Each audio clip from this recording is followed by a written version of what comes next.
Hey everyone, Morten Aastad here. Welcome to my channel. Welcome to another unboxing. One that I was not aware that I would be doing today. It's Sunday, and I got on my bike just to ride around the. Yeah, not that far because it's raining outside and it's kind of miserable weather, to be honest. So I got out through one side of my house and went around, and I hadn't checked my email today, by the way. And when I returned, I chose to go through the other side of my house, and I saw a weird shape underneath my post box on the side of the building that's almost facing the main street, and there was a plastic bag with this in it. And it's a small Danish delivery company called DAO. Um, I didn't know. I did not. I have gotten like 2 packages from them, and they delivered on a different door another time, and said that they couldn't get to me the first time, so I had to go across town to pick up my package at a place that actually delivers, where you can actually pick up your package. But getting the package on a Sunday, well, that's weird. Did the guy not? The guy take Saturday off and choose to deliver stuff on Sunday? Because you don't normally get posts in Scandinavia on a Sunday. But let's take a look. This is one of those what the Discogs fairy brought.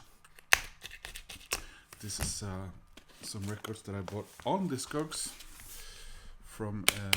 I've been buying from. I've been lucky and buying at a very reasonable price from quite a few Danish sellers lately. And the bonus with that is that the postage is usually lower than from the rest of Europe, and definitely Britain, and much faster. Britain, ordering anything from Britain now takes forever. Thank you, Brexit. Don't think I've ever ordered any Discogs. I have ordered from eBay, but never any Discogs from the United States. But I am actually waiting for an order from Canada. It's been 4 weeks underway, and from what I gathered from the price I paid for shipping, it might take up to 8 weeks. But I'm patient. So let's see what we got here.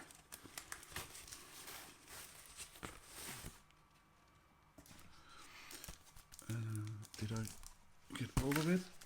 Nothing left in here. Nope. Sturdy, great packaging. I don't think I bought from this seller before. Okay, everything is in one plastic thing here. Right, so I just took it.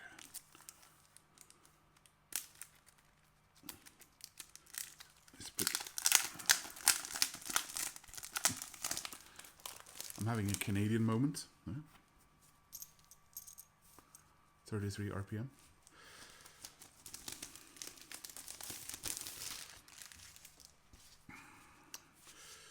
One, two, 3 records. Okay.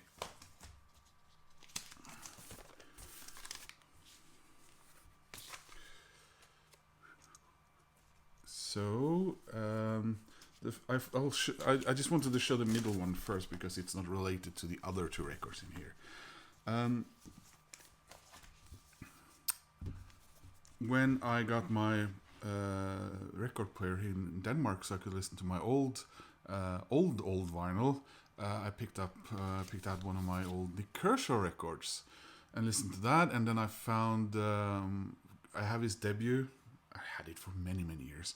Of course, it's his second record that is most famous, I think, The Riddle, which I recently listened to on my new cassette player because I have the old cassette that I bought. I've never owned that one on vinyl.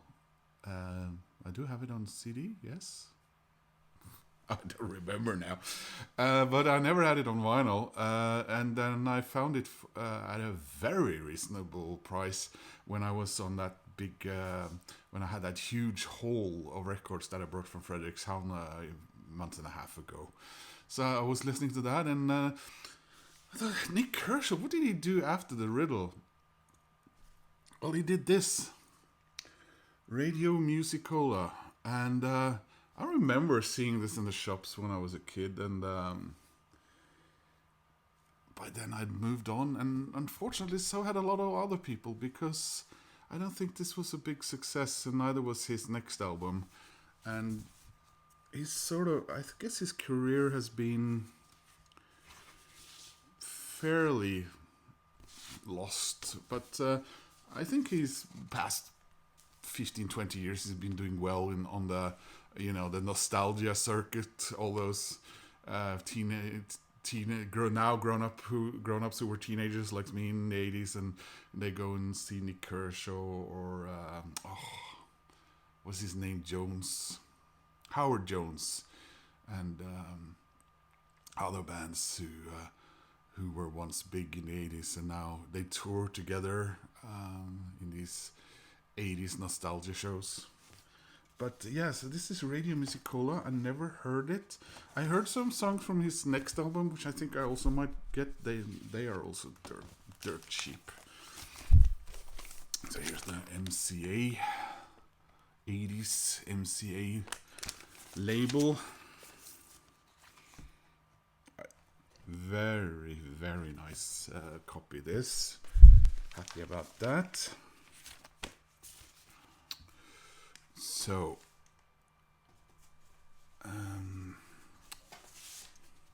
forgot to show you the back.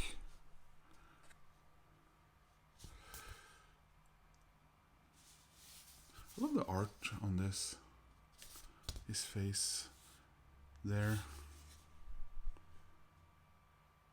Can't say I remember any of these songs.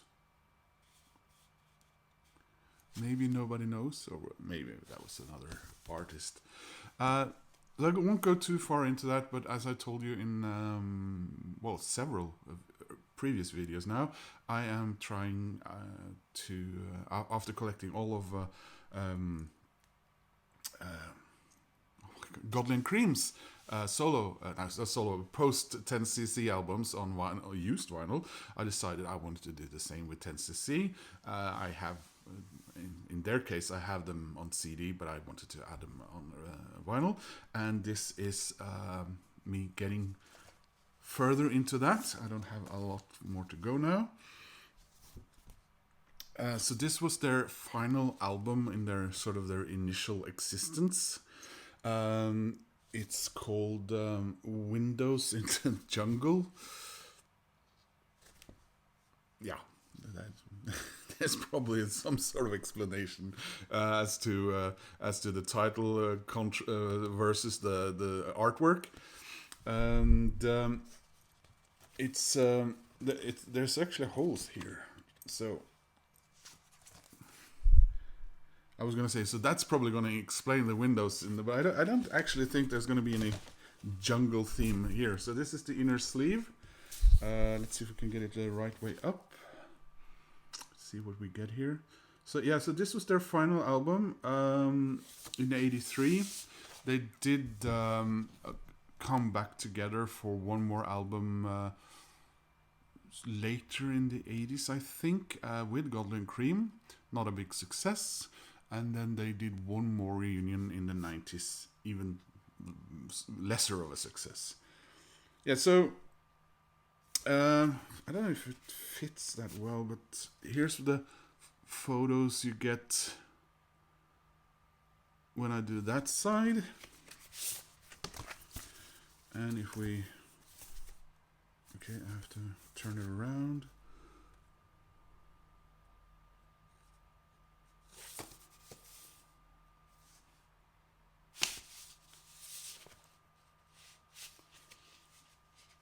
Yeah, that fits better. That fits better. There's also a little slit here on the back. Feel the love. it says. Let's see there. So, yeah, that leaves 2 more 10cc albums of their, let's say, their original existence that I don't have on vinyl. And I got one of them today. And their first 2 albums, I have been contemplating getting them in a modern reprint. Because they're such great albums. But I did find this one from the same seller at trying to remember what I paid in let's say $6 probably. So this is the debut album of 10cc. I think, yeah, I made a conscious choice to make sure that I chose an English copy of this, because when I looked on Discogs, a lot of the contemporary from the Netherlands, Germany, and other, I don't think there were Scandinavian copies of these. They had some blue writing up here, that sort of looked like a sticker, but was printed on it with like some nonsense album song or something that they claim were. I don't think they were that. It was a hit yet, but anyway. So of course you got Rubber Bullets, you got Donna, Johnny Don't Do It.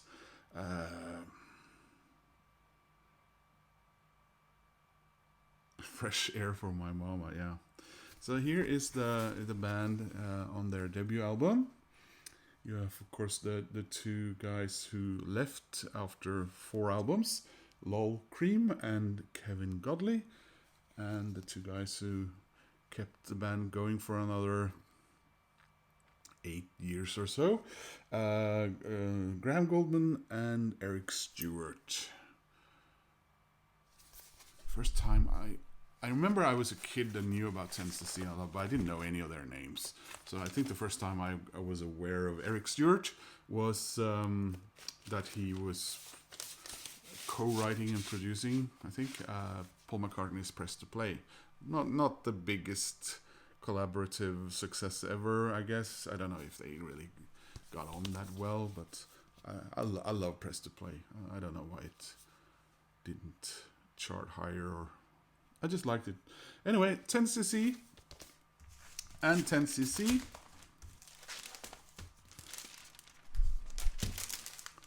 Oop. I hate these things.